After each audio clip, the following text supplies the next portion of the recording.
Welcome back to Fluent AF, the podcast where language is never just language. It's identity, it's memory, it's culture. And sometimes it's a ghost. Today we're talking about something almost everyone experiences. You hear a recording of yourself and immediately think, absolutely not, delete it. You don't sound like yourself. You sound awkward, higher pitched, different, almost like a stranger. Science has an explanation for this, but so do storytellers, so do shamans, so do grandmothers, and so do ghosts. But let's start with the science. So the voice in your head isn't the voice everyone else hears. But what's fascinating is that humans have known intuitively for thousands of years that voices are strange things. Because unlike a photograph, a voice feels alive. A voice carries emotion, memory, presence, identity. A voice feels like part of a person, not just evidence of one. And that's why cultures all over the world have treated voices with a kind of reverence, sometimes even fear. Among some indigenous communities in Australia, photographs and recordings have historically carried deep spiritual significance. Many countries have protocols around images, names, and recordings of people who have passed away. In some traditions, these practices are connected to respect, mourning, and the continuing presence of the deceased. The specifics vary enormously from nation to nation, language groups to language group, but the underlying idea is just powerful. A person is not entirely separate from their image, from their name, or their voice. Part of them remains there. Not scientifically, spiritually, culturally, emotionally. And if we're being honest, haven't most of us felt that? Think about the last time you heard the voice of someone who's gone. A parent, a grandparent, a friend. Maybe in an old voicemail, maybe in a home video, maybe buried somewhere on social media. For a moment, they're back. Not literally, but emotionally. The voice creates presence, and humans have always noticed that. In Appalachia, stories about voices drift through the mountains like fog. Old folk tales speak of hearing your name called from the woods when nobody's there.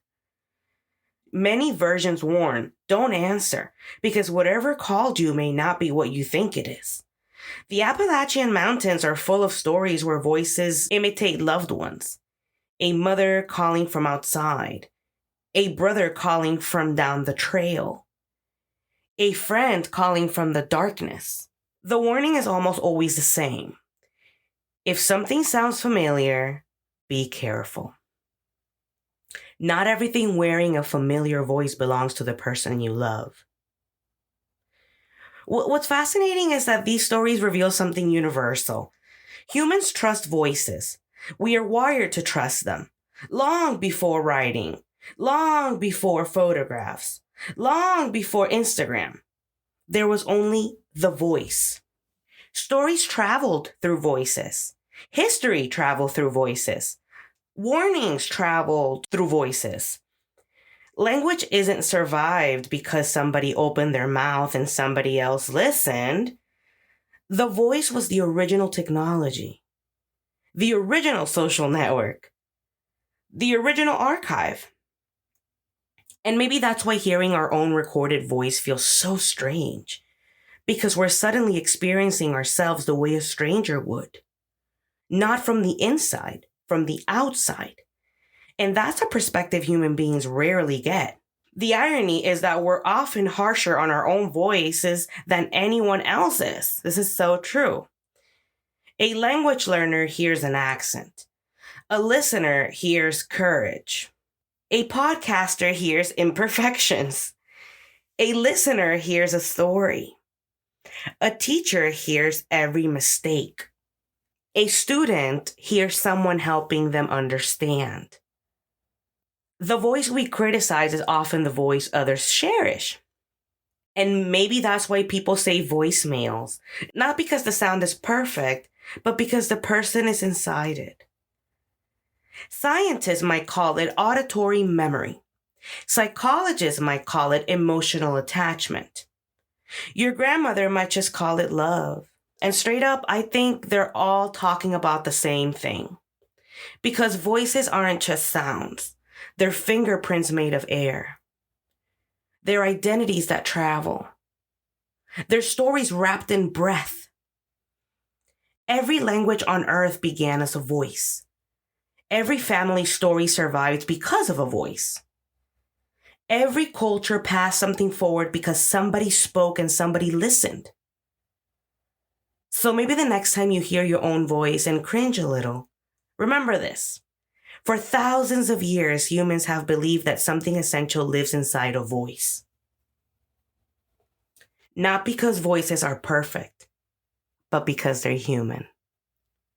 And maybe that's what you're really hearing.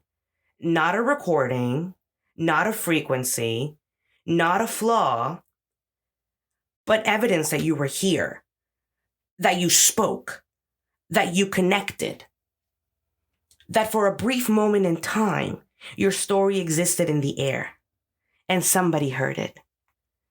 Thanks for listening to Fluent AF. Thanks for sticking around for 35 episodes, a year in, and we're still going. Keep listening. Dale.